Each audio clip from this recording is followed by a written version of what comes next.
आज हम स्टार्ट करेंगे कॉम्प्लेक्स नंबर्स। हमने जब नंबर्स के बारे में जब भी किसी क्लास में पढ़ा तो हमने पढ़ा कि कुछ नंबर्स नेचुरल नंबर्स होते हैं, रेशनल नंबर्स हमने पढ़े, इरेशनल नंबर्स पढ़े, even odd numbers, composite numbers. एक वर्ड वहां पे आपने सुना होगा, दैट इज कॉम्प्लेक्स नंबर्स। अब जब इतने सारे नंबर्स हैं तो फिर कॉम्प्लेक्स नंबर्स की जरूरत क्यों पड़ी? तो हमें समझना होगा कि जब कभी भी हमें किसी नेगेटिव क्वांटिटी का स्क्वायर रूट निकालना होता है तो उस केस में हमारे लिए थोड़ा मुश्किल हो जाता है कि कैसे हम इसको जस्टिफाई करें, क्योंकि हमें मालूम है स्क्वायर रूट का मतलब क्या है। सपोज करिए if you have some root 16, तो this root 16 means 4 into 4, that means 4 का स्क्वायर, और स्क्वायर रूट का मतलब है हाफ। तो 2 से 2 कट गया तो 4 का पावर 1 यानी कि ये आ गया 4 to the power 1 that is 4। लेकिन अगर यही 16 अगर -16 होता तो what we will do in that case?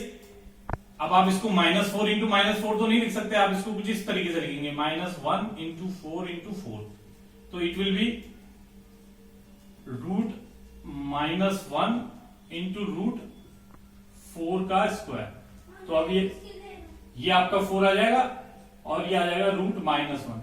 तो इस रूट -1 को एक नोटेशन दिया गया, that is I, and this I is known as iota. This I is known as iota. तो जिन भी नंबर्स में ये आई इंक्लूड हो जाएगा, that means square root of -1, तो उन नंबर्स को हम आयोटा कहेंगे, उन नंबर्स को हम कॉम्प्लेक्स नंबर कहेंगे। तो वो सारे नंबर जो इस फॉर्म में होते हैं, सम x प्लस आई वाई, इस तरीके के फॉर्म में होते हैं, उन नंबर्स को हम कॉम्प्लेक्स नंबर कहेंगे। और z से आप डिनोट कर सकते हैं। आपको ये समझना होगा कि यहाँ पे इसमें आयोटा नहीं है, इसमें आयोटा है, तो इस वाले पार्ट को हम बोलते हैं रियल पार्ट ऑफ z, और जो ये y है this is known as imaginary part of z।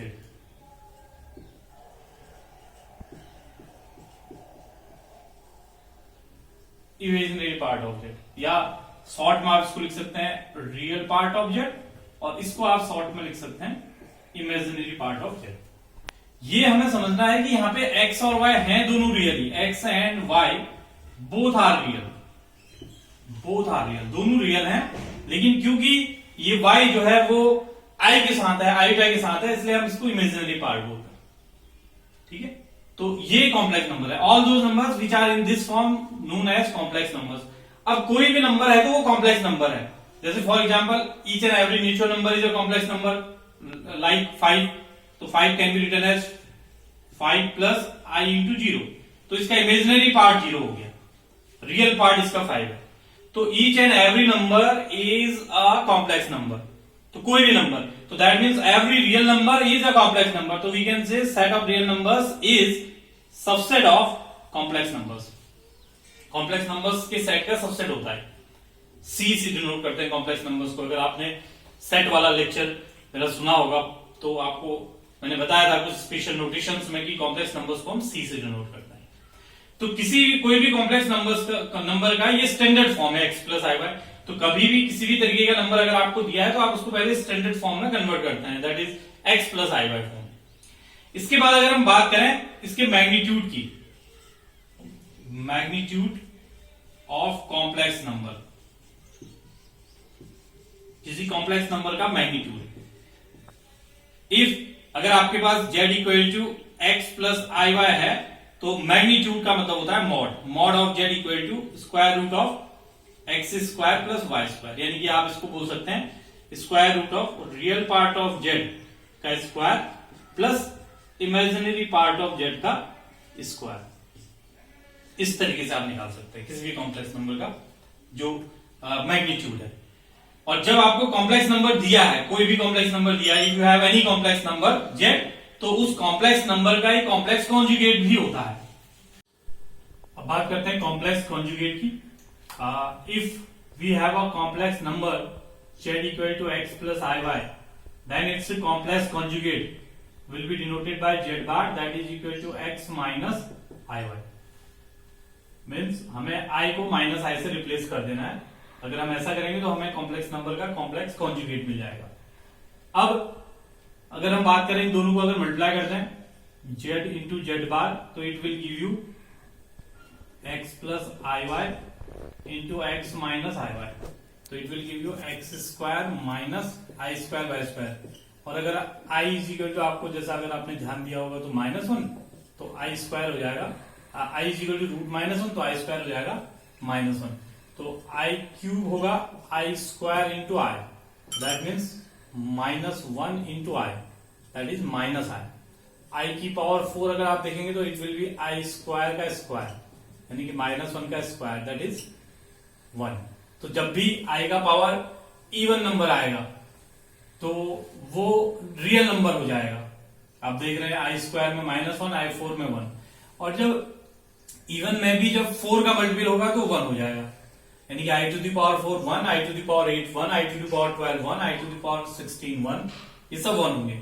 और जब 4 का मल्टीपल नहीं होगा लेकिन इवन नंबर है तो उस केस में -1 आएगा, ये आपको ध्यान रखना पड़ेगा। और जेड इंटू जेड स्क्वायर, तो ये अगर हम इससे देखें तो आई स्क्वायर -1 हो गया तो ये हो जाएगा X square plus Y square, और ये था मॉड ऑफ जेड का स्क्वायर। तो Z into Z bar equal to mod of Z का स्क्वायर होता है, ये भी हमें समझना होगा। तो अब कभी भी अगर हम किसी कॉम्प्लेक्स नंबर को अगर स्टैंडर्ड फॉर्म x प्लस आई वाई में कन्वर्ट करना हो, suppose we have a complex number 1/2 plus 3i, अब हमें इसको इस फॉर्म में कन्वर्ट करना है, तो हम क्या करेंगे, इसके कॉम्प्लेक्स कॉन्जुगेट से ऊपर नीचे मल्टीप्लाई कर देंगे, 2 - 3i 2 - 3i, तो it will comes 2 - 3i divided by 2 का स्क्वायर 4 प्लस 3 का स्क्वायर, जैसे हमने यहां पे करा, दैट इज 9, तो 2 - 3i upon 13, it will be 2/13 minus 3/13 into i. तो रियल और इमेजिनरी पार्ट में कन्वर्ट हो गया, यानी कि इस फॉर्म में कन्वर्ट हो गया x प्लस आई। तो कभी भी किसी कॉम्प्लेक्स नंबर को अगर आपको स्टैंडर्ड फॉर्म में कन्वर्ट करना है तो आपको इस तरीके से उसके कॉम्प्लेक्स कॉन्जुगेट की हेल्प लेके आप उसको कन्वर्ट कर सकते हैं। तो ये फर्स्ट स्टेप था कॉम्प्लेक्स नंबर का, जिसमें आपने कॉम्प्लेक्स नंबर और उसके कॉम्प्लेक्स कॉन्जुगेट के बारे में पढ़ा। अब आपको एक बात और मैं यहाँ पे बताना चाहूंगा कि कभी भी अगर आप आई की 4 कंजुगेटिव पावर, सपोज करिए i to the power n plus i to the power n plus 1 plus i to the power n plus 2 plus i to the power n plus 3, यहाँ पे जो n है दैट इज नेचुरल नंबर या positive integer, तो it will always be equal to 0। 4 conjugative powers अगर है, एक के बाद एक अगर 4 पावर्स का सम करेंगे आई की, तो उसकी वैल्यू 0 आ जाएगी। क्यों? क्योंकि उनमें से एक आई होगा, एक माइनस आई होगा, एक 1 होगा और एक -1 होगा। जैसे आपको अगर देखा हम आई प्लस आई स्क्वायर प्लस आई क्यूब प्लस आई 4, तो आई होता है आई स्क्वायर हो गया -1, आई क्यूब हो गया -आई 4 हो गया 1, तो इससे ये कैंसिल, इससे ये कैंसिल, तो इट विल बी 0। तो ये सारे 4 कंजुगेटिव पावर्स के लिए एप्लीकेबल है, केवल यही 4 नहीं, ऑल 4 कंजुगेटिव पावर्स के लिए। तो इस तरीके से आप कर सकते हैं।